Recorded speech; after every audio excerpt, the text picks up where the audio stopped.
Ley y gracia, ley y gracia. Vamos a analizar el significado de estas dos palabras en el contexto bíblico, en el contexto de la época de hace 2000 años. Y preguntarnos algo, recompensa o regalo, ¿sí? Esta pregunta gira principalmente en torno al tema de la salvación.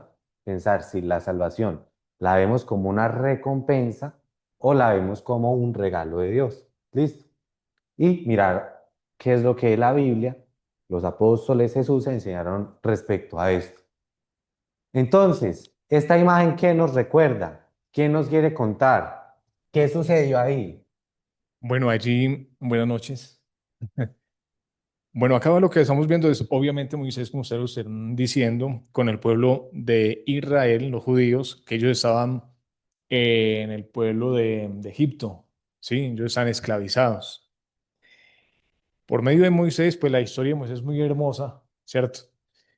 Y Dios lo escoge al respecto para que él sea el que saque el pueblo de Israel que estaba cautivo en Egipto. Allí lo vemos en el desierto y vemos que el mar se abre en dos y es donde todo el pueblo pasa. Y también los soldados de egipcios también pasan, pero quedan allí atrapados en el agua. Esa es una historia donde ya Dios obra a través del pueblo en victoria o sacándolos de cierta situación. Muy buen resumen, Jorge. Muchas gracias. Entonces, esto es muy importante entenderlo para nosotros entender cuál palabra. La palabra ley, que es una de las palabras que estamos analizando. ¿Por qué? Porque después de que el pueblo sale de Egipto, sale de la esclavitud, pasa al mar, Moisés baja del monte ¿con qué? Con los 10 mandamientos. Baja con los 10 mandamientos del monte. Y el pueblo sigue después estos 10 mandamientos. Ahora una pregunta, ¿por qué en la época, pregunta importante, ¿cuál época primero? ¿Hace cuántos años? 3500 años, o sea, demasiados años, pero porque el pueblo tenía una figura tan alta, Moisés, hasta el punto de que la ley que trajera Moisés, ellos estaban dispuestos a seguir esa ley, porque Moisés había mostrado que Dios estaba con él. ¿Por medio de qué? De abrir el mar. Es decir, una persona cualquiera sale con una ley como los 10 mandamientos, las personas no van a empezar a seguirlo porque sí, tiene que haber un respaldo para que las personas sigan eso. Entonces, como él estaba con Dios, entonces las personas siguieron esos mandamientos. Entonces, cuando en las escrituras se habla de la ley, el término hebreo es Torah, que significa instrucción, dirección o enseñanza. No se limita a un código de mandamientos, sino que abarca todo lo que Dios reveló a su pueblo para orientar su vida. Entonces, cuando nosotros vemos una Biblia, la Torah va a venir a ser los primeros 5 libros de la Biblia. ¿Listo? Ahora, aquí hay un punto muy importante de este tema de la ley. Esto sucede después del Éxodo. El Éxodo hace referencia a la salida de Egipto, ese Éxodo de Egipto, y dice, yo soy el Señor tu Dios que te saqué de la tierra de Egipto, de la casa de servidumbre. Entonces aquí viene un punto esencial, que en la ley se habla de Dios y se habla de ese Dios que los sacó a ellos de Egipto. Y viene a ser un punto central de la ley. Es como si el centro de la ley fuese el mismo Dios que los saca a ellos de Egipto. Ahora, vemos aquí por otro lado un punto muy importante. Ustedes han visto lo que he hecho a los egipcios y cómo los he tomado sobre las alas de águilas y los he traído a mí. Ahora pues, si en verdad escuchan mi voz y guardan mi pacto, serán mi especial tesoro entre todos los pueblos, porque mía es toda la tierra. Ustedes serán para mí un reino de sacerdotes y una nación santa. Esas son las palabras que dirás a los israelitas. Entonces, así la ley funcionaba como la constitución del pueblo de Dios, el conjunto de instrucciones que definían cómo debía vivir una nación santa en comunión con su Dios. Entonces es muy importante nosotros entender la relación que hay entre Israel y entre la ley, que son dos cosas que van de la mano, y también Dios, y que uno de los propósitos es que ellos sean una nación santa delante del mundo, delante del resto de las naciones. Ahora, Este es uno de los puntos centrales más importantes de la ley de Moisés. Escucha, oh Israel, el Señor nuestro Dios, el Señor uno es. Amarás al Señor tu Dios con todo tu corazón, con toda tu alma y con toda tu fuerza. Y después en el Nuevo Testamento, 1500 años después de esto, cuando aparece Jesús, le preguntan a él que cuál es el mandamiento más importante de la ley. Y Jesús hace referencia a esta parte de acá, que es el primero. ¿Listo? Ahora, punto importante, el decálogo. ¿Qué es el decálogo? Significa deca y logos, 10 palabras. Son los, por decirlo así, la sintetización, el resumen, lo más importante de la ley. ¿Qué son estos 10 mandamientos? Listo. Esto, recuerden, estamos hablando de cómo funcionaba el pueblo de Israel en esa época y cuál era la ley sobre la cual ellos seguían. Nosotros hoy como colombianos tenemos una constitución. Listo. Esta era la constitución de ellos. ¿Sí? Ahora, entonces, voy a leerlos aquí brevemente. No tendrás dioses ajenos delante de mí. Entonces, en la época habían otros dioses, tenían otras naciones. Entonces, lo que se colocaba ahí, no van a tener otros dioses diferente al Dios que los sacó de Egipto. No te harás imagen ni te inclinarás ante ellas. Entonces, estos otros dioses se les hacían imágenes. Entonces, lo que está diciendo ahí es que no se inclinaran delante de esas imágenes. No tomarás el nombre de el Señor tu Dios en vano. Acuérdate del día de reposo para santificarlo. Entonces ellos guardaban el sábado. El sábado ellos descansaban y no hacían nada, era el día de reposo. Honrar a tu padre y a tu madre, no matarás, no cometerás adulterio, no hurtarás, no hablarás contra tu prójimo, falso testimonio, no codiciarás nada que sea de tu prójimo. ¿Cuál es la diferencia entre aquellos que están subrayados y los que no están subrayados? En los primeros cuatro están mostrando la relación nuestra con Dios. Sí. El resto hablan de nuestra relación con nosotros y con los otros seres humanos. Ese es el punto esencial. Vean que los primeros cuatro están relacionados con el comportamiento hacia Dios, relación hacia Dios, es decir, vertical, ¿sí? Hombre, Dios. Y los otros seis están relacionados con nosotros. ¿Cómo nos relacionamos entre nosotros? Entonces, por eso es que también Jesús responde cuando en el Nuevo Testamento, cuando le preguntan el mayor mandamiento, dice, primero amar a Dios sobre todas las cosas y después al prójimo, como a ti mismo. Y en otras partes dice, el prójimo como yo os he amado. Entonces, si una persona está concentrada en cumplir esos dos, ¿va a cumplir cuáles? Estos de acá. ¿Sí? El tema del sábado, ese es un tema más profundo que hay que analizarlo más, pero esencialmente estos primeros tres. ¿Listo? Y ahora, estos de acá son bastante importantes. Y lo interesante es que estos de acá terminan siendo fundamentos de una sociedad que nosotros vemos aún hoy en día y que son importantes para que una sociedad funcione bien. Entonces, no matarás, honrar a tu padre y a tu madre, no cometerás adulterio. ¿Qué es el adulterio? Cuando hay dos personas que están casadas y una traiciona a la otra. Imagínense una sociedad donde no se busque esto, sino que las parejas entre sí cometan adulterio. Probablemente sea una sociedad desestabilizada. No hurtarás. Importante. ¿Qué tal esta 9? No hablarás contra tu prójimo falso testimonio. ¿Qué es no hablar contra el prójimo falso testimonio? Es decir, yo voy y le digo a alguien algo de otra persona y eso que le estoy diciendo de otra persona es falso. Es una calumnia, es una mentira. Entonces lo que está diciendo aquí, si usted va a decir algo de otra persona, que sea verdadero. No haga falsas acusaciones y no codiciarás nada que sea de tu prójimo. Entonces el decálogo es importante para entender parte de la ley. Listo. Ahora, punto importante. ¿Qué significaba salvación para los israelitas en los tiempos de Moisés? Esa es una pregunta que necesita una respuesta contextual. ¿Alguien quiere responder? ¿Tiene alguna idea de para ellos qué era la salvación en esa época? ¿O será que para ellos la salvación era lo mismo para nosotros como vida eterna? ¿O será que ellos lo veían de una forma diferente? Ellos querían quedar libres.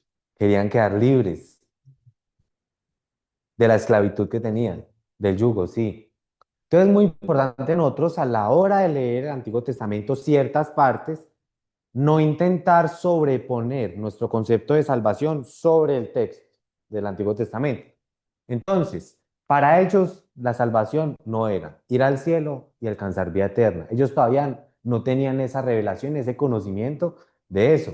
Pero sí era ser liberados de la esclavitud por Dios, ser formados como su pueblo mediante el pacto, vivir en comunión con Él bajo su presencia y dirección, ser preservados y bendecidos al permanecer fieles a esa relación y estar en una relación aprobada con Dios. ¿Listo?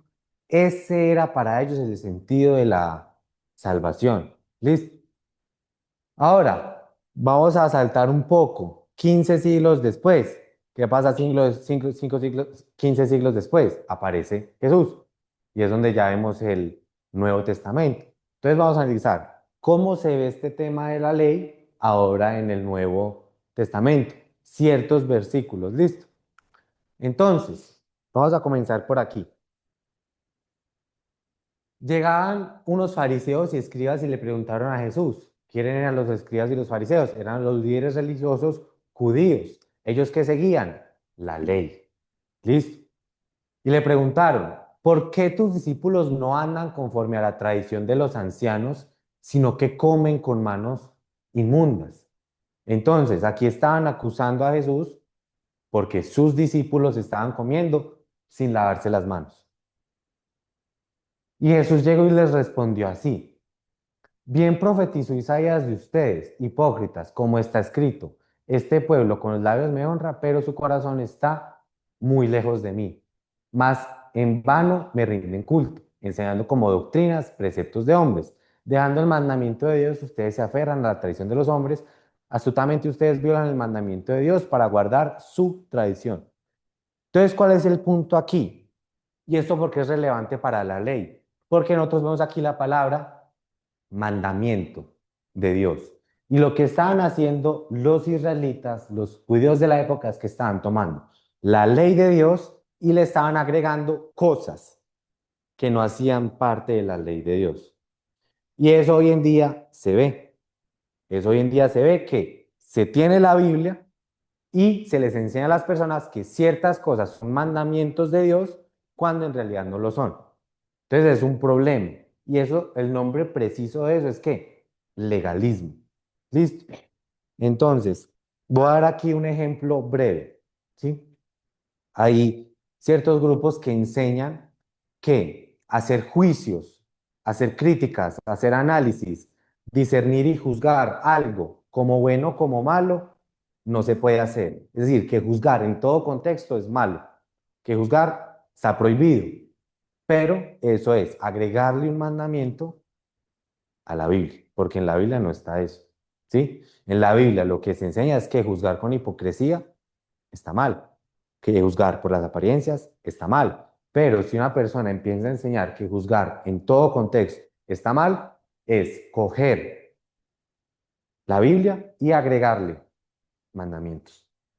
Solamente que eso a veces es muy sutil como se le agregan mandamientos a la misma ley. Entonces, cuando Jesús llega, ve a los judíos de la época en este comportamiento, que es que tienen el decálogo, tienen la ley de Moisés, pero se le empiezan a agregar cosas, según la tradición judía. Vemos aquí por otro lado, Jesús nuevamente hablando con los fariseos, líderes religiosos de la época. Hay de ustedes, escribas y fariseos, hipócritas, que pagan el diezmo de la menta, del anís y del comino, y han descuidado los preceptos más importantes de la ley, la justicia, la misericordia y la fidelidad. Estas son las cosas que debían haber hecho sin descuidar aquellas. Entonces, ¿cuál es el punto fundamental aquí?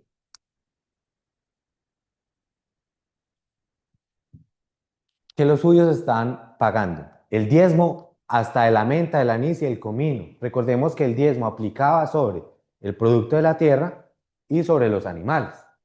Y entonces, como esas, la menta, el anís y el comino son productos de la tierra, entonces ellos hasta estas mismas cosas tomaban el diezmo y lo entregaban. Pero ¿cuál era el problema? Que ellos estaban olvidando las partes más fundamentales de la ley: la justicia, la misericordia y la fidelidad. Entonces aquí es otro problema que vemos de cómo se estaba practicando la ley. Es decir, había una práctica externa a ciertas cosas de la ley, pero el corazón estaba lejos de la justicia, de la misericordia y de la fidelidad. Entonces, aquí Jesús nuevamente hablando de la ley. Y punto importante también, vean que coloca estos de acá como los preceptos más importantes de la ley. Es decir, los coloca en una posición de prioridad sobre los otros mandamientos. Ahora, continuamos por aquí. Dijo también Jesús esta parábola a unos que confiaban en sí mismos como justos y despreciaban a los demás.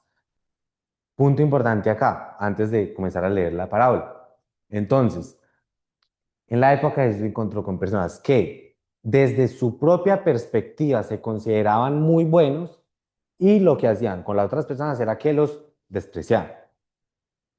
Y entonces, dos hombres subieron al templo a orar. Uno era fariseo y el otro recaudador de impuestos.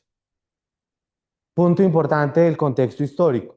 El recaudador de impuestos generalmente era una persona que no era muy bien vista en la sociedad. ¿Por qué? Porque estaban los judíos, pero los judíos estaban sobre el dominio ¿de quién? De los romanos.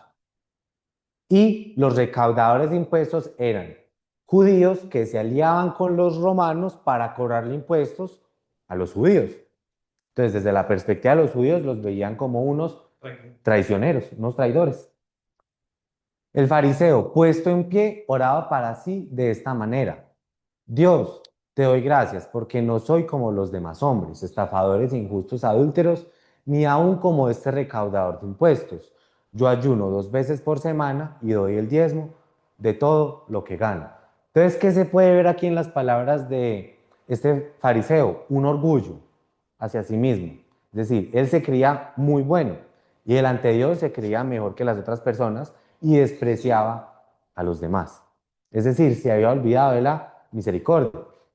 Pero después vemos que el recaudador de impuestos subió a orar de pie y a cierta distancia. No quería ni siquiera alzar los ojos al cielo, sino que se golpeaba el pecho diciendo: Dios, ten piedad de mí, pecador. Entonces vean la diferencia entre la oración de las dos personas. Yo ya he hecho esta oración antiguamente, pero ya después en ciertos momentos de mi vida yo llegué y hice esta oración, que es diferente, o sea, es una actitud del corazón diferente. En una, la persona delante de Dios se ve como la última Coca-Cola del desierto, pero en la otra la persona se ve como una persona que necesita de ese amor de Dios, de esa piedad de Dios. Entonces son dos actitudes de corazón bien diferentes. Sigan lo que dice Jesús acá. Les digo que este descendió a su casa justificado, pero aquel no. Porque todo el que se engrandece será humillado, pero el que se humilla será engrandecido. Entonces una de las cosas que esta parábola nos enseña es la importancia de la humildad delante de Dios. Llegar con corazón humilde delante de Dios. Ahora, esta parábola, ¿porque es importante para lo que hemos estado hablando? Porque vean que lo que dice acá el fariseo: yo ayuno 2 veces por semana, doy diezmo de todo lo que gano. ¿Cuál es el punto aquí? Él estaba cumpliendo cierta parte de la ley, que era ¿qué? Entregar el diezmo.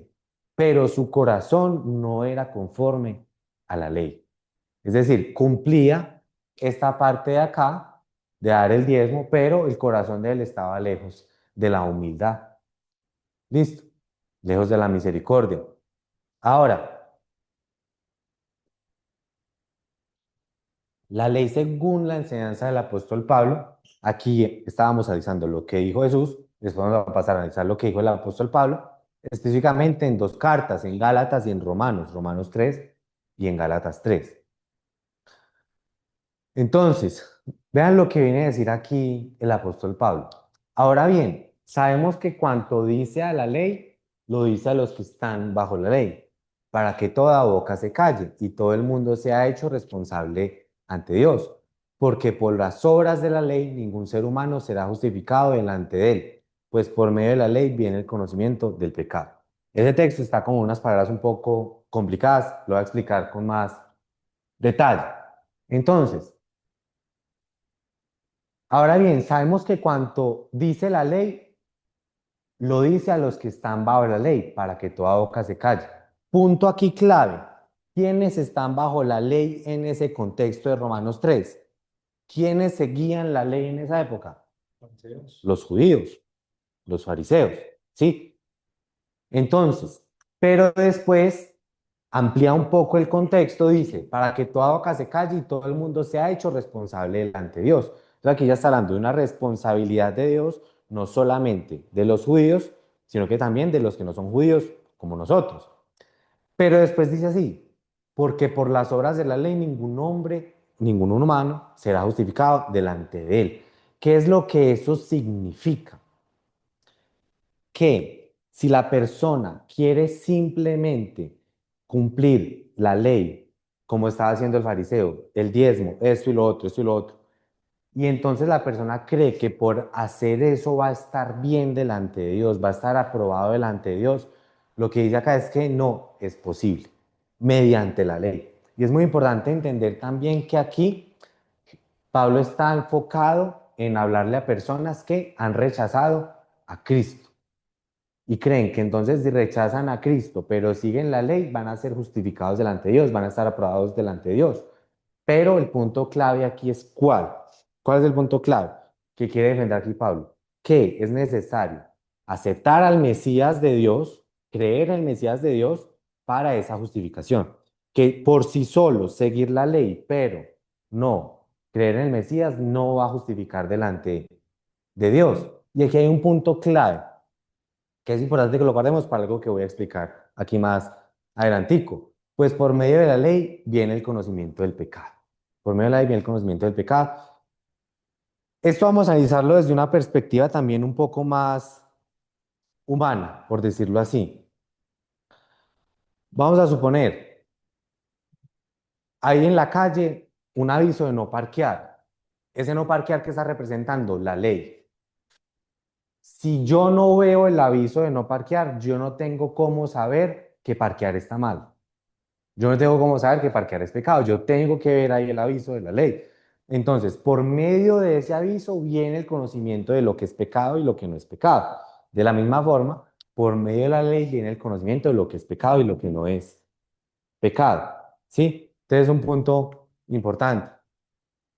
Ahora, la función de la ley es diagnóstica, no terapéutica. Exhibe la enfermedad, pero no provee la cura. ¿Esto qué significa? Vamos a verlo con un ejemplo. Vamos a suponer que una persona tiene diabetes. ¿El diagnóstico va a ser qué? Que tiene diabetes. Pero la terapia es que la insulina, la dieta, el seguimiento médico. Entonces, ¿cuál es el punto aquí clave? En relación a esto de que la función de la ley es diagnóstica, no terapéutica. Lo que hace la ley es mostrar ¿qué? El pecado. Lo que hace la ley es mostrar, vea, la embarró, vea, se equivocó. Pero la ley no tiene la función de resolver el problema. Es decir, el aviso de no parquear me muestra que no podía parquear, que parqueé donde no podía parquear. Pero ese aviso de no parquear no soluciona nada. Ese aviso de no parquear simplemente tiene la función de ¿qué? De dar un diagnóstico. La función de la ley es simplemente ¿qué? Dar un diagnóstico. La función aquí, en este caso, de este aparato es dar el diagnóstico, pero nosotros tenemos que enfocarnos en qué. Bueno, si entonces se incumplió la ley, si el diagnóstico es que se incumplió la ley, entonces hay que, ¿cuál es la terapia? ¿Cuál es el tratamiento? ¿Cuál es la solución?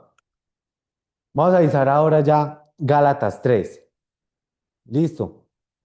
Entonces viene aquí el apóstol Pablo nuevamente y habla así. Antes de venir la fe, él está hablando aquí en pasado, antes de que viniera la fe en Jesús, estábamos encerrados bajo la ley, confinados para la fe que había de ser revelada. Cuando él dice aquí estábamos, ¿de quién está hablando?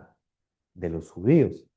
¿Listo? Porque el Pablo mismo, él era judío. De manera que la ley ha venido a ser nuestro guía para conducirnos a Cristo. Ya vamos a profundizar mucho más en eso. ¿Qué significa? A fin de que seamos justificados por la fe. Pero ahora que ha venido la fe, ya no estamos bajo el guía, pues todos ustedes son hijos de Dios mediante la fe en Cristo Jesús, porque todos los que fueron bautizados en Cristo, de Cristo, se han revestido. Vean aquí un punto muy importante. Vean que él dice, estábamos, nuestro, seamos, estamos y ustedes. Vean que él cambia ahí un ustedes. ¿Por qué? Cuando él está usando estos verbos de nosotros, de estamos, de nuestro, deseamos, está hablando de los judíos. Y cuando él dice ustedes, ya está hablando de las personas a las cuales se está dirigiendo la carta, que incluye a judíos y a no judíos, y a los gentiles. Entonces, antes de venir la fe, estamos encerrados bajo la ley. Los judíos estaban bajo la ley, confinados para la fe que había de ser revelada. Es decir, que el propósito de que los judíos estuvieran bajo la ley era que después vinieran ¿a qué? A la fe. ¿Sí? De manera que la ley ha venido a ser nuestro guía para conducirnos a Cristo, a fin de que seamos justificados por la fe. Entonces, el propósito de la ley, el propósito de lo que vimos de Moisés, de los 10 mandamientos, era que estos judíos vinieran ¿a quién? A Cristo. Era el guía. Pero ahora que ha venido la fe, ya no estamos bajo el guía. Pues todos ustedes son hijos de Dios mediante la fe en Cristo Jesús, porque todos los que fueron bautizados en Cristo, de Cristo se han revestido. Entonces el punto aquí es que vean que se empieza a manejar un contraste entre lo que es la ley y lo que es la fe. Y muestra que el objetivo de la ley es llevar a la fe. ¿Específicamente a cuál fe? A la fe en Cristo. Entonces, ¿qué significa guía? La palabra específica en el griego es piadagogos. Y en el contexto de la época, el piadagogos era un sirviente que acompañaba y disciplinaba al niño hasta que creciera. No era el maestro, sino el guía temporal. Así fue la ley, custodia y guía provisional que preparó el camino hacia Cristo. Entonces es muy importante entender que nosotros aquí estamos intentando entender el papel de la ley en un contexto judío. ¿Sí? Ahora la pregunta clave es esta, y esa es la que vamos a profundizar, y aquí es donde se van a empezar a entender muchas cosas. ¿Cómo así que la ley guía a los israelitas hacia Cristo? ¿Eso qué significa? ¿Cómo así que la ley guía a los israelitas hacia Cristo? Entonces, ¿cómo así que la ley guía a los israelitas hacia Cristo? Es el punto. ¿Qué tiene que ver una cosa con la otra? ¿Qué tiene que ver Cristo con la ley? ¿Dónde es que, por qué es que Pablo dice esto? Para entender eso es fundamental entender lo que es la gracia. Entonces, de aquí para atrás nos enfocamos en entender qué es la ley. Entonces, la ley vino por medio de quién? De Moisés. Se resume, los 10 mandamientos se resumen en amar a Dios y en amar al prójimo. ¿Sí? Muchos de los judíos estaban cumpliendo cosas como el diezmo de la mente de esas cosas, pero no estaban cumpliendo con la misericordia, la fidelidad y las otras cosas que son supremamente importantes de la ley. Y adicionalmente vemos que en la época ciertos judíos, ciertas tradiciones estaban colocando cosas adicionales a la ley. Estaban colocando mandamientos que no pertenecían a la ley. Es decir, en vez de 10, vamos a agregarle el mandamiento número 11. ¿Listo? Y eso se llama legalismo. Hoy en día también se ve. Se ven personas enseñando mandamientos como si fueran de Dios, pero en realidad no son de Dios. ¿Sí? Entonces, de aquí para atrás se analizó la ley y también se mostró que por sí solo el cumplimiento de la ley no justifica a la persona delante de Dios, no, sino que hay algo más que es la fe en Jesús. Pero ya vamos a analizar más este tema, entrando en el tema de la gracia, explicar qué es la gracia. No sé si ustedes lo hayan analizado, pero en nuestra sociedad actual la palabra gracia casi no se usa. ¿Sí lo han visto? Es una palabra un poco desconocida. No es que se use en nuestro lenguaje natural de relacionarnos como personas. La pregunta es ¿por qué? Porque esa palabra pareciera como si hubiese desaparecido de nuestro vocabulario. A veces algunas personas lo usan, sí, Pero a veces la palabra similar da gracia, no, pues algo gracioso, no. Esa palabra es supremamente importante y es de las palabras más importantes de todo el Nuevo Testamento. La gracia es como un don. La gracia es como un don. Sí. ¿Hay alguien más? Aprovechemos. ¿Alguien más quiere decir como qué entiende por la palabra gracia? ¿Quién quiere participar? Es algo que se obtiene. Pienso que la palabra gracia es un beneficio, es algo que obtenemos por el buen comportamiento de nosotros cumpliendo las leyes. Listo, listo. Vamos a analizar eso. Porque a veces se ha tenido esa idea de gracia, como que si la gracia fuese una recompensa por cumplir algo, ¿cierto? Ya vamos a verlo. Es lo contrario, es un regalo inmerecido. Un regalo inmerecido, vamos a analizarlo pues. Eso está poniendo bueno. Gracia, gracia. ¿Qué, qué se les... O sea, porque vean que nosotros de hecho hace unos días hicimos como este ejemplo. Imagínense una silla, y una persona se imagina una silla de oficina y otra persona se imagina una silla de madera. Entonces, el punto más importante es cuando escuchamos esa palabra gracia, ¿qué se nos viene a la mente? ¿Qué se nos viene a la mente? Y lo más importante, cuando los apóstoles estaban escribiendo la palabra gracia, ¿qué había en la mente de ellos? ¿Qué significa eso? Listo, entonces, comencemos por acá. Viene y dice, comienza Juan, capítulo 1, porque la ley fue dada por medio de Moisés. La gracia y la verdad fueron hechas realidad por medio de Jesucristo. Entonces vean que contrasta ambas cosas. Entonces viene Moisés y por medio de Moisés viene la ley. Y viene Jesucristo y por medio de Jesucristo se hace realidad la gracia y la verdad. Entonces vean, aquí está la gracia. Entonces, bueno, ¿qué es eso de la gracia?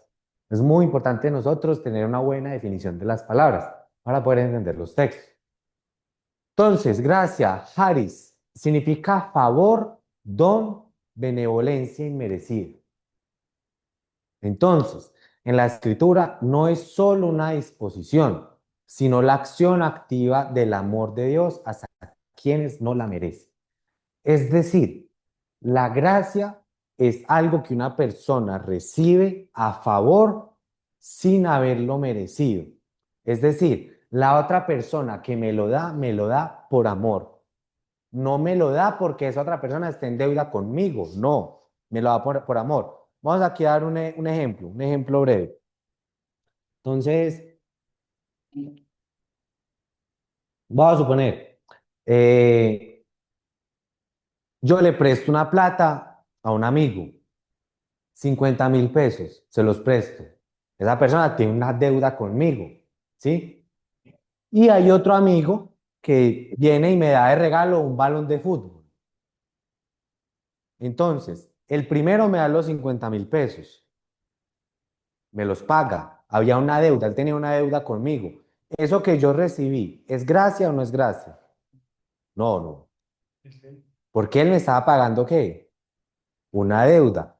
Y ahora el otro que me dio el balón de fútbol porque me amaba, eso ya es gracia. La acción de él darme es la gracia. Pero esa gracia surge ¿de qué? Del amor que él tiene hacia mí. Listo, es muy importante entonces entender la diferencia. Y a pesar de que son conceptos teológicos y filosóficos, son conceptos que se aterrizan muy bien sobre nuestra vida. ¿Sí? Que nosotros logramos ver en la vida práctica. Sí, John, yo puedo. Sí, si me lo permite, solo por seguir jugando con el concepto. No voy a decir nada nuevo de lo que usted ha dicho, pero la gracia se puede entender como la expresión natural del amor. Pues para nosotros los humanos es muy fácil entenderlo así. Cuando yo amo a un hijo o a una hija y la extraño, uno no lo ama por lo que él ha hecho, ha dejado de hacer, o porque merezca o no merezca nuestro amor. No. Uno lo ama simplemente porque el amor sale, se expresa de manera natural. Y hay hijos que pueden ser muy calaveras, Calaveras, ¿me entienden la expresión? Es muy embarrada. Hola, Tomás. Sí, Y te hacen sufrir al papá. sí, y aún así el papá o la mamá dejan de amarlo. No, no. Entonces la gracia es la expresión natural del Ese amor. amor. Y es la manera más cercana que tenemos desde la humanidad para entender a Dios. Porque describir a Dios para nosotros desde nuestra biología misma es imposible. No podemos entenderlo ni concebirlo. Pero Él, a través de la gracia de su amor, nos ha creado caminos como la ley. Por eso me encanta. Eso es lo que llamamos, no sé si recuerden que soy católico. En mi iglesia lo llamamos la historia de la salvación, Sí, que sí, no es otra sí. cosa que la ley. ¿Cómo nos fue llevando? Dios parece ser que es un gran pedagogo, un gran profesor, Mm. porque nos fue llevando de la manito como niños pequeños Como un hasta la guía. gracia, como una guía. Mm. Entonces ya quería sumar eso. La Listo. gracia para mí es la expresión natural del amor. Listo. De hecho, es precisamente eso. Volviendo al ejemplo del balón, usando un poco las palabras de John. El amigo mío me ama y la expresión de ese amor es que me da el balón. Esa es la gracia, esa expresión, esa acción, esa manifestación. Pero ¿surge de qué? Del amor.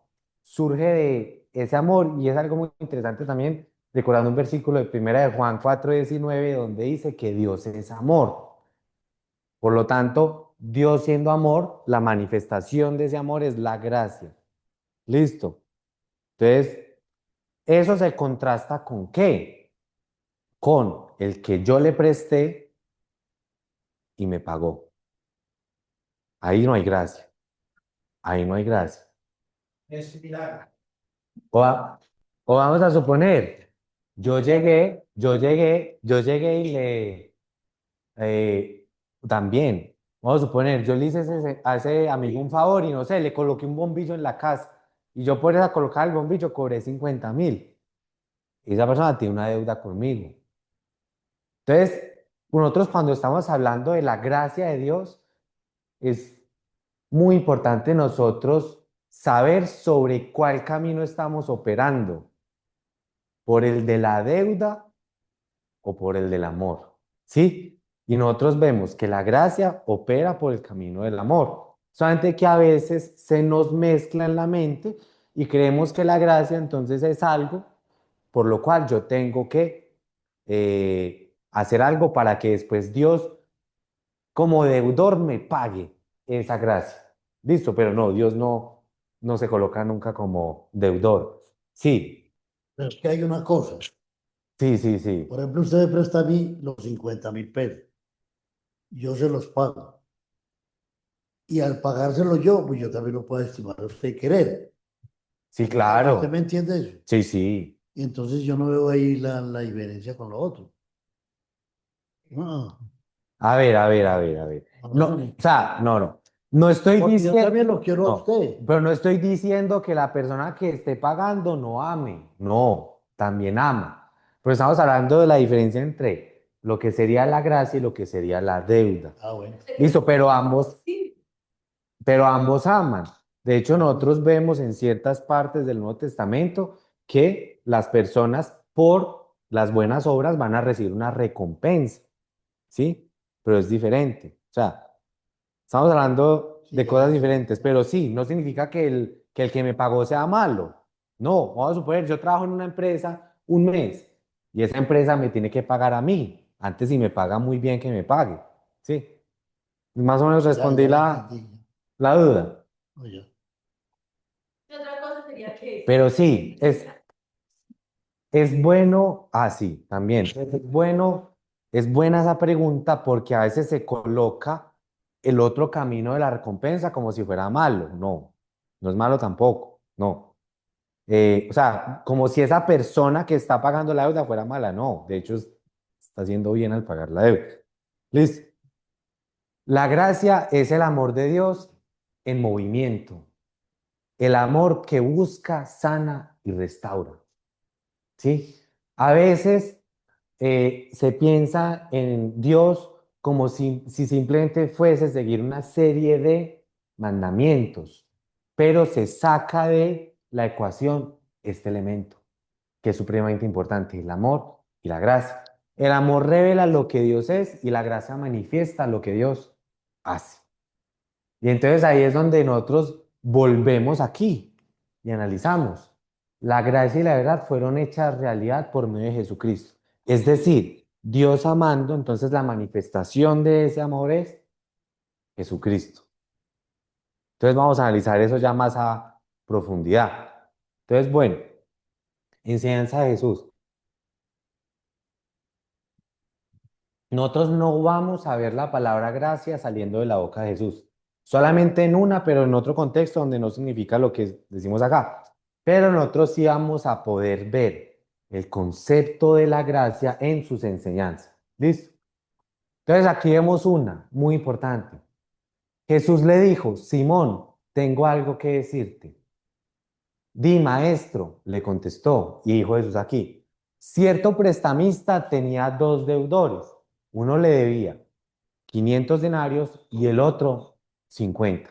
Entonces, uno tenía una deuda 10 veces mayor que la otra, ¿sí? Y no teniendo ellos con qué pagar, perdonó generosamente a los dos. Óigame, si no es así, la persona que perdona deudas no es generosa. Claro que es generosa. Eso es una demostración de generosidad. ¿Cuál de ellos entonces lo amará más? Entonces, tres protagonistas. Prestamista, 50 y 500. ¿Cuál de los dos va a amar más? Entonces, dice así, Simón, supongo que aquel a quien le perdonó más. Respondió Simón. Y Jesús le dijo, has juzgado correctamente. Y después Jesús, que estaba en un contexto, en una casa donde lo recibieron muy bien, llega y cambia su atención a la mujer que lo recibió muy bien. Y volviéndose hacia la mujer, le dijo a Simón, ¿ves esta mujer? Yo entré a tu casa y no me diste agua para mis pies, pero ella me ha regado mis pies con sus lágrimas y los ha secado con sus cabellos.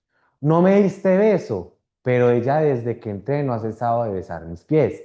No ungiste mi cabeza con aceite, pero ella ungió mis pies con perfume. Por lo cual te digo que sus pecados, que son muchos, han sido perdonados, porque amo mucho, pero a quien poco se le perdona, poco ama. Entonces Jesús le dijo a la mujer, tus pecados han sido perdonados. Entonces vean aquí, él hace un paralelo muy interesante entre el perdón de una deuda de dinero y el perdón de qué? De pecados. Entonces esta mujer, ¿qué había hecho? Había pecado mucho, pero se le había ¿qué? Perdonado mucho. Y como se le había perdonado mucho, amaba mucho. Y algo similar sucede con Dios. Ya vamos a ver por qué. Muchas personas que aman a Dios son personas que son conscientes de lo mucho que Dios les ha perdonado. De lo mucho que Dios les ha perdonado. Entonces, después vamos a analizar esta pregunta, que es una de las preguntas más importantes. Voy a responder esa pregunta, pero es un intento de responderla, no es la respuesta como tal perfecta, no. ¿Cómo se mide el tamaño de la gracia de Dios? Pero espérense que toca primero hacer la conexión entre lo que estamos hablando, porque estamos hablando de gracia, de repente estamos hablando de amor, de repente estamos hablando de perdón. Entonces, aquí, la persona que perdonó ama y ese amor se manifiesta con el perdón, ¿sí? Entonces, la manifestación de ese amor es el perdón, así como la manifestación del amor es la gracia. Entonces, la gracia y el perdón son cosas que van de la mano, van muy unidas. ¿Listo? Entonces, ¿cómo se mide el tamaño de la gracia? según el amor. ¿Cómo se mide el tamaño del Según el amor? amor. Según el amor. ¿Cómo se mide el tamaño del perdón? ¿Sí? Es algo que vamos a analizar aquí. Vamos a parar a pensar. Hay diferentes respuestas, ¿sí? Pero antes de yo dar la respuesta que les quiero proponer, quiero escucharlos a ustedes. Si de pronto tienen alguna idea. ¿Cómo se mide el tamaño de la gracia de Dios? Si alguien dice, no, es que la gracia de Dios es muy grande, es que el amor de Dios es muy grande. Bueno, ¿y cómo ¿Cómo explicamos eso? ¿Cómo lo comunicamos? Vamos a analizar algo aquí. Yo les voy a compartir la propuesta que tengo. Ustedes me cuentan a ver qué tal les parece. Entonces, se va a medir con esta fórmula. Ley más pecado es igual a gracia. ¿Cómo así? ¿Cómo así? ¿Cómo así que ley más pecado es igual a gracia?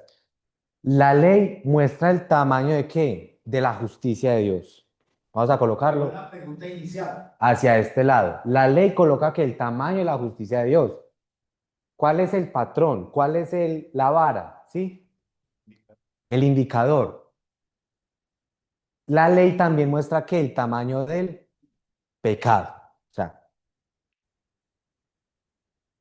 entonces, la distancia entre que hay, la distancia entre un lado y el otro lado, ¿va a qué? Va a mostrar el tamaño de la gracia. Voy a explicar esto con más detalle. Vamos a poner aquí un aviso, ¿sí? Este aviso representa la ley, ¿sí? Y vamos a suponer que el pecado es que la persona se pasó a 40. ¿Cuál es la distancia ahí? 10, ¿sí? Entonces, ¿el pecado es qué? Normal, pues grandes, pues ahí. Pero vamos a suponer que se pasó a 150. Toma mi capítulo. El pecado. O sea, ese es el punto que les quiero compartir. Ya lo vamos a ver más gráficamente cómo funciona.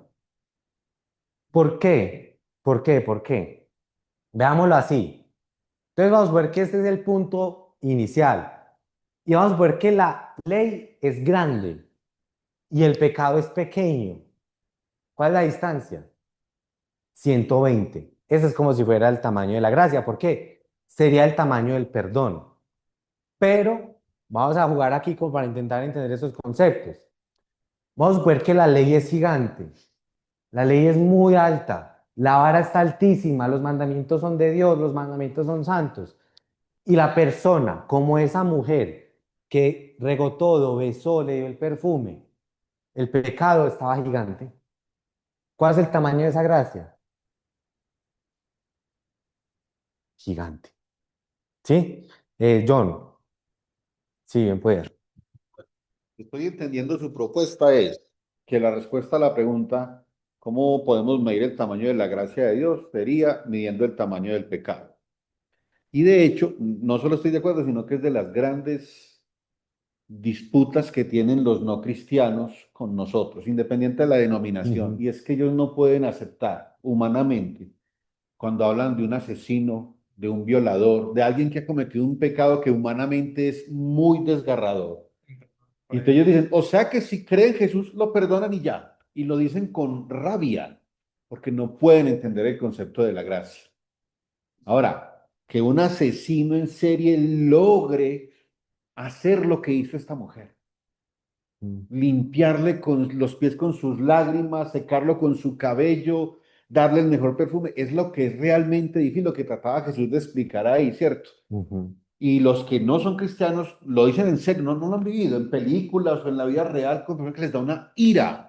O sea que yo puedo hacer y deshacer y después voy y, perdón, voy a hablar en términos católicos, me lo dicen lo que diga, y voy y me confieso porque creen que es el hecho, el acto de ir y hablarle al cura. No, no, no, es que es el acto de contrición que precede a la confesión. O sea, en el mundo católico. El corazón, es el corazón. Exacto, es ese acto de contrición del corazón que es tan difícil porque tiene que entregarse a la gracia de Dios.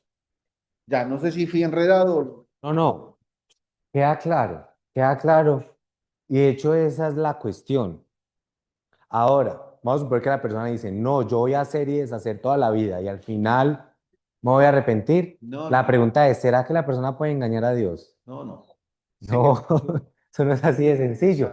Pero eso no quiere decir que personas que han tenido un pasado muy oscuro, una vida de delincuencia, una vida de mentira o lo que sea, no puedan venir y recibir de esa gracia de Dios, de ese favor que inmerecido. Se abren su corazón a Jesús, Exacto. porque Él es la gracia.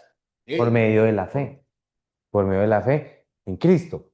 Ahora, aquí vamos a empezar a jugar con estos conceptos, ¿sí? Entonces, sí, ojo, ya nosotros estamos analizando ley 100, pero ¿qué tal ley 20? Y que la persona tenga una perspectiva de la ley muy bajita. Va a decir, no, pues, si es tan bajita, ¿yo qué? He pecado poquito. Entonces, ¿qué? La gracia, poquita. Es decir, no va a haber tanta necesidad de la gracia de Dios. Pero hay otro fenómeno aún más impresionante. Termino lo que va a decir ya. Ley cero, pecado cero, gracia cero. Es decir, la persona no cree que existe una ley de Dios, que Dios determina qué es bueno y qué es malo. Por lo tanto, ¿qué?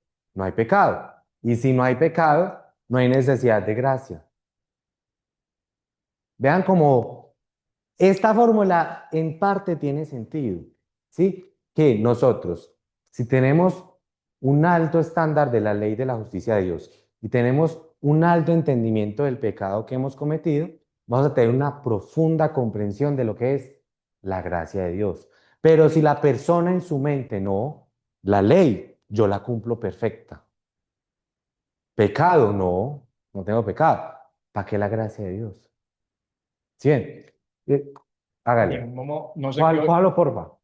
no sé qué otra ley habrá, porque también hay personas que tienen el alto nivel, no de la gracia, sino el alto nivel de pecado y el bajo nivel de gracia. No, Dios ¿De no ley o de tiene gracia? de alto nivel de ley, de pecado, ¿cierto?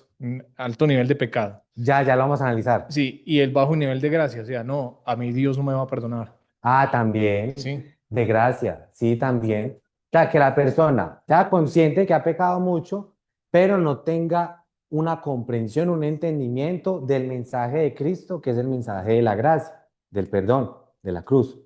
Buen punto. A mí me preguntaron unas semanas atrás, un familiar, ¿usted es buena persona? Y yo les respondí, depende de la vara con la que me mida. Depende de la vara con la que me mide. Si usted tal vez me mide con la vara suya, buena persona. Una justicia de 20. Si yo mismo me mido con mi propia vara, también soy buena persona. Pero, ¿qué tal si me miden con la vara de Dios? Entonces es una respuesta que depende mucho de qué?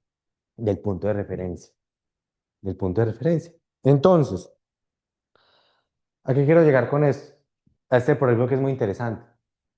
Todo camino del hombre es recto ante sus ojos, pero el Señor sondea los corazones. Es decir, delante de mis propios ojos, delante de mi propia ley, no la de Dios delante de mía, yo puedo ser recto, yo puedo ser muy bueno, pero eso no significa que delante de la vara de Dios, delante de la justicia de Dios, delante de la ley de Dios, yo sea qué, recto. ¿Sí? Es muy importante nosotros diferenciar esas cosas. Y a veces podemos tener esta perspectiva de que la ley es pequeña porque estamos juzgándonos a nosotros mismos sobre nuestra propia ley. Listo. Entonces, el Señor Dios ordenó al hombre. Aquí vamos a volver a Génesis, algo breve. De todo árbol del huerto podrás comer, pero el árbol del conocimiento del bien y del mal no comerás, porque el día en el que comas, ciertamente morirás. Entonces, aquí hay un punto clave que es que el conocimiento del bien y del mal. Cada uno de nosotros como seres humanos tenemos una moralidad, tenemos un conocimiento del bien y del mal, ¿sí? Cada uno es diferente. Y yo, de acuerdo con ese conocimiento del bien y del mal, me puedo juzgar a mí mismo. Me puedo juzgar a mí mismo como que no tengo pecado y que lo he hecho todo bien, ¿sí? Y entonces, cuando yo me juzgo a mí mismo que no tengo pecado, ¿cuál va a ser la necesidad de la gracia de Dios? No va a haber necesidad de la gracia de Dios. Entonces, ¿cuál es el punto aquí? Que mientras el ser humano se mida a sí mismo bajo su propio criterio y no bajo el criterio de Dios, nunca habrá necesidad de la gracia de Dios. Nunca habrá necesidad de la gracia de Dios. Es este fenómeno de acá, donde entonces no hay ley, no hay pecado, entonces por lo tanto no hay necesidad de gracia. Preguntas, dudas, comentarios sobre esta partecita de acá, de cómo medir la gracia de Dios, o más, o por decirlo así, cómo medir, cómo se manifiesta la gracia de Dios en nuestras vidas. Y muchas veces la persona no ve necesidad de esa gracia porque no tienen ley y por lo tanto no tiene pecado, porque la ley lo que hace es que revela el pecado. Entonces, bueno, todo bien, continuamos, dudas, preguntas, todo claro. Y dale. Sí, yo pienso que es muy importante para poder entender que la gracia, la dimensión de la gracia, debo entender la magnitud del pecado. Por ejemplo, cuando Cristo estuvo acá en la tierra, Él manifestó algo muy importante, era que hasta con el pensamiento una persona podía pecar, no solamente algo físico, sino hasta con el pensamiento. Entonces nosotros podemos sumar realmente cuáles son nuestras faltas y nuestros pecados son demasiadas. Entonces, también es importante saber que el Señor nos va a perdonar y por ende va a transformar nuestras vidas. Vamos a suponer que yo tengo una deuda de 50.000 y la otra persona me los tiene que pagar. Ah, no, yo tengo una deuda y se la tengo que pagar. Y esa persona necesita esos 50.000, no sé, para comer o algo así, comer algún día en específico. Y esa persona me paga la deuda y yo sé, me perdona, no, qué pena, qué pena, qué pena. Esa persona me perdona la deuda, ¿sí? Y yo sé que al perdonarme la deuda, ella está sacrificando ¿qué? La comida. Y eso lo hace más especial a que si esa persona le sobrara la plata para perdonarme la deuda. ¿Qué es lo que quiero decir aquí? Que también el tamaño de la gracia se afecta por el sacrificio necesario para perdonar la deuda. Es decir, Él sacrificó comida para perdonar la deuda. Y nosotros también en Jesús vemos algo muy interesante, que es que el sacrificio necesario para perdonar la deuda era la muerte, el máximo sacrificio. Y eso le da también una dimensión y una grandeza al concepto de gracia. Listo. No solamente el tamaño del pecado ni el tamaño de la ley, sino también el sacrificio necesario para subsanar la deuda. Listo. Eso era lo que casi se me va esa idea. Entonces, ¿cómo así que la ley guía a los israelitas hacia Cristo? Ya podemos responder esa pregunta con mucho más fundamento. ¿Por qué? La ley le mostraba a los israelitas que habían pecado, que habían hecho mal y que necesitaban, por lo tanto, ¿qué? Un perdón. Necesitaban que un salvador. Necesitaba alguien que pagara esa deuda. Por lo tanto, la ley los llevó hacia quién? Hacia Jesús. Entonces, la ley mostraba a los israelitas su necesidad de perdón, restauración y rescate, y en ese sentido señalaba hacia Cristo como el medio de salvación. ¿Sí? Ese es un punto muy clave, y por eso es que recordemos lo que decía Pablo. La ley era nuestro guía para llevarnos hacia Cristo.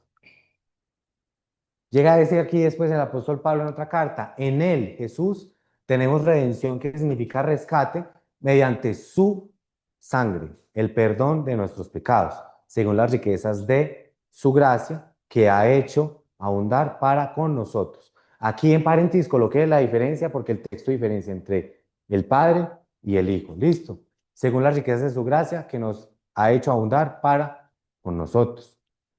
Entonces, es el punto clave de la ley que muestra el pecado, muestra que la persona ha pecado en contra de Dios y ya viene que el que resuelve eso. Recuerden lo que estábamos hablando ahorita, que la ley da el diagnóstico, pero no da qué, La salvación. la terapia, la terapia. Entonces, ¿la terapia la da quién? Jesús, la gracia. Ese es el punto clave que les quiero compartir. Es decir, la ley muestra el pecado, pero la ley no perdona el pecado. Pero el que perdona el pecado sí es Jesús. O sea, ese es el punto clave. Nosotros es muy importante entender qué es la ley, qué es el pecado y cómo se relacionan, que uno lleva a otro. ¿Listo? Porque ni aun el Hijo del Hombre vino para ser servido, aquí hablando Jesús, sino para servir y para dar su vida en rescate por muchos. En rescate por muchos. Entonces aquí es donde se empieza a ver la necesidad de ¿qué? De un Salvador. ¿La salvación es una recompensa o un regalo? Ya vamos a tratar esa pregunta con más detalle. ¿Sí? Entonces, Ahora bien, al que trabaja el salario no se le cuenta como favor, sino como deuda. Es decir, si yo trabajo en una empresa y me dan un salario, ese salario no es un favor, ese salario no es una gracia, no, ese salario es una deuda que me están pagando a mí, ¿sí? Es un pago merecido. Entonces la cuestión es que cuando hablamos de temas de salvación, cuando estamos hablando de temas de vida eterna, nos vamos por el lado de recompensa o de regalo. Listo, aquí les tengo que decir algo por si de pronto alguien tiene otra idea, porque es que a veces se crean falsas dicotomías, que es que se coloca como si nada más hubiera dos posibilidades, o es recompensa o es regalo, y no existe una tercera. ¿Listo? Yo actualmente nada más logro ver dos. Si alguien tiene una tercera, bienvenido, pero es importante yo advertirlo, ¿listo? De que nada más nos encerremos en dos, pero lo más coherente es verlo nada más como dos. ¿Listo? Recompensa se recibe por haber hecho algo o un pago que corresponde al esfuerzo o mérito. Y regalo se recibe sin haberlo ganado, es un acto de generosidad de quien lo da. Entonces, en este caso, generosidad de parte de Dios. Entonces, veamos acá, Efesios 2, porque por gracia ustedes han sido salvados por medio de la fe. Entonces, vean que aquí muestra que estos ustedes recibieron ¿qué? La salvación. Han sido salvados por medio de la fe. Y esto no procede de ustedes, sino que es don de Dios. Entonces muestra lo que nos estaba diciendo ahorita María Eugenia, que la gracia es un don de Dios. Entonces aquí, un don de Dios haciendo referencia a la salvación, no por obras para que nadie se gloríe. Entonces, ¿cuál es el punto aquí? Se explica que la salvación entonces es un don de Dios, una gracia de Dios, que no es por obras, pero no excluye las obras. Ya vamos a ver que las obras se incluyen aquí porque somos hechura suya, creados en Cristo Jesús para hacer buenas obras, las cuales Dios preparó de antemano para que viviéramos en ellas. Aquí haciendo un pequeño paralelo, recordemos lo que sucedió con el pueblo de Israel. Ellos estaban, ¿qué? Cautivos, eran esclavos. ¿Y qué hizo Dios? Los sacó. Y después de que los sacó, les entregó ¿qué? La ley para que andaran conforme a los estatutos de Dios. Vean ese orden. Lo que voy a decir aquí no está en el texto. Esto es más interpretativo, ¿sí? De conexiones entre las ideas. Entonces, ¿aquí qué sucede? Primero viene ¿qué? La salvación. Primero sale ¿qué? El pueblo de Egipto. Después viene ¿qué? En el pueblo de Egipto vino la ley. Y ya después, en este contexto, el propósito es ¿qué? Que se hagan buenas obras, ¿sí? Queda más o menos claro como ese orden El orden, de las cosas. importantísimo. Es decir, no es como que hay entonces la salvación por gracia y entonces ya vamos a andar de forma que no le agrada a Dios. No, no es así. ¿Listo? Entonces, ley o gracia. Ley funciona como que haz esto y vivirás. Y gracia es cree y recibe. ¿Recibir qué? Esa gracia. Recibir ese don de Dios. Entonces, el Dios nos ha salvado y nos ha llamado con un llamamiento santo, no según nuestras obras, sino según su propósito y según la gracia que nos fue dada en Cristo Jesús desde la eternidad y que ahora ha sido manifestada por la aparición de nuestro Salvador Jesucristo, quien puso fin a la muerte y sacó a la luz la vida y la inmortalidad por medio del Evangelio. Y ese es un punto aquí clave. Por un lado está colocando a Jesús como el Salvador. ¿Y qué es lo que hace el Salvador? Salva a las personas por gracia, por ese amor, por esa generosidad. Y aquí hay otro punto. Y sacó a la luz la vida y la inmortalidad. Recuerden lo que yo les había dicho al comienzo. En la época de Moisés, ¿cuál era el concepto que ellos tenían de salvación? No era vida eterna. Era el tema de la libertad. Era un tema más terrenal. Pero ya en Cristo, ¿qué? Saca a la luz la vida y la inmortalidad. Entonces ya se viene a hablar de una salvación a un nivel mucho más alto. Ya estamos hablando de vida eterna, espiritual, pero también corporal, pero bueno, sí, se entiende. O sea, ya de otro nivel, ya más allá de la muerte, porque Jesús venció la muerte. ¿Listo? La gracia exalta lo que Dios hace.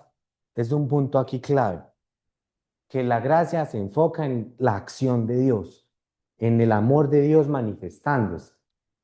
Entonces dice así, porque de tal manera amó Dios al mundo. ¿Parte de qué? Del amor. ¿Y el amor cómo se manifiesta? Con gracia. ¿Cómo se da esa gracia? Que dio a su Hijo unigénito para que todo aquel que cree en Él no se pierda, sino que tenga vida eterna. Porque Dios no envió a su Hijo al mundo para juzgar al mundo, sino para que el mundo sea salvo por Él. Entonces aquí es interesante porque en este mismo texto se ve, por un lado, el amor de Dios, pero la manifestación de ese amor en acción, viene a ser ¿qué? La gracia. Y la gracia es ese don, ese dar. Y ese dar es dar ¿qué? A su Hijo, Jesús.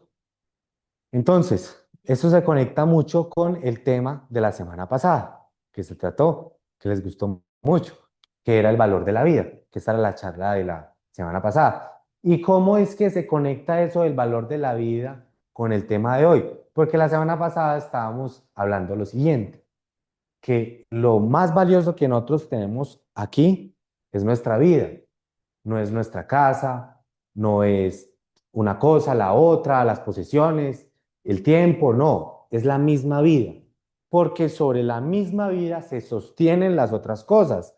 Si yo no tengo vida, yo no tengo cómo tener amigos, si yo no tengo vida, yo no tengo cómo tener trabajo, bueno, diferentes cosas.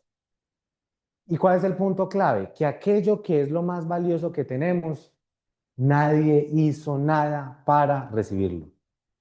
¿O alguien aquí hizo algo antes de nacer para recibir la vida? No. La vida aquí que nosotros experimentemos hoy es por gracia. ¿Y cuál es el mensaje apostólico, el mensaje de la Biblia? Que la vida que viene, la vida eterna también es por gracia. Es un don de Dios, manifestación de su amor que se recibe por medio de la fe. Por medio de la fe en el Hijo de Dios. Entonces, vemos aquí. Y el testimonio es este, que Dios nos ha dado, es decir, Dios dando esa gracia manifestándose, vida eterna. Y esta vida está en su Hijo. Y el que tiene al Hijo tiene la vida, y el que no tiene al Hijo de Dios no tiene la vida. Entonces aquí vemos que se está hablando de qué, de que esta vida eterna es de la gracia de Dios. Y si esta vida que nosotros tenemos es por gracia, la que viene también, y Dios permite eso y obra eso por medio de su Hijo, el Salvador, el Mesías. Entonces, vemos aquí después, pero Dios demuestra su amor para con nosotros, en que siendo aún pecadores, Cristo murió por nosotros. Vean que aquí vemos en este solo texto cosas muy interesantes. Recuerden lo que estábamos hablando del tamaño de la gracia. Estábamos hablando de la ley, estábamos hablando del pecado y estábamos hablando del sacrificio para resolver eso. Y en solo ese texto vemos eso, que es que el amor, vemos el pecado, pero vemos que también el precio, el sacrificio. Recuerden lo que les estaba diciendo ahorita. Me perdona la deuda y para perdonar la deuda sacrificó el almuerzo. Bien, muchas gracias. Pero Jesús me perdona la deuda y para perdonarme esa deuda tuvo que sacrificar, no el almuerzo, la vida. Entonces, ahí se ve la profundidad de la gracia de Dios.